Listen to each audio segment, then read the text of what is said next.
Welcome to Loving God and Loving Life. In 2 Corinthians chapter 3, we find the theme is the glory of this new covenant.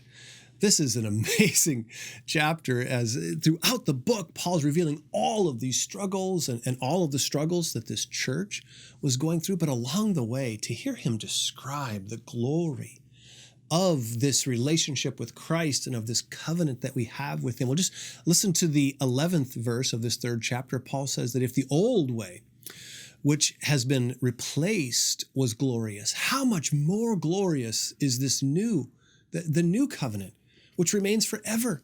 He goes on in verse 18 and says, so that all of you who have had that veil removed can see and reflect the glory of the Lord. Now, what's so amazing about this is Paul in the midst of so much conflict. I mean, this whole letter really is about the conflict that he was having, with the church and the conflict he's having in ministry. But in the middle of it, you hear him describe this glory. What is it that kept Paul going? Why didn't he just quit? Gang, he keeps getting picked back up by the grace of God. And here he refers to it as the glory of God. Gang, he feels, when he says that we've had this veil removed, we can see and reflect the glory of the Lord. Paul was experiencing internally. And I just plead with you, if you don't experience this, you've got to press into the real truth of the gospel of Jesus Christ.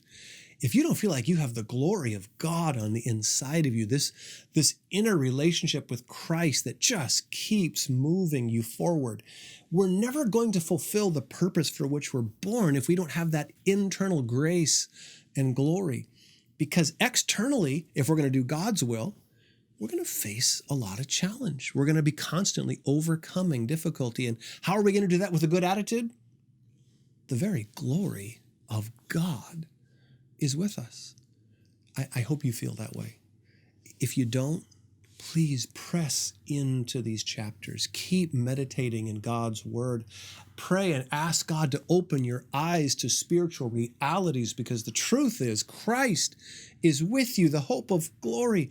You're experiencing the glory of God right now. God is with you. His Spirit is with you. His angels are with you. The glory of God is with you. Do you perceive it? Or do we only perceive the difficulty and the challenge?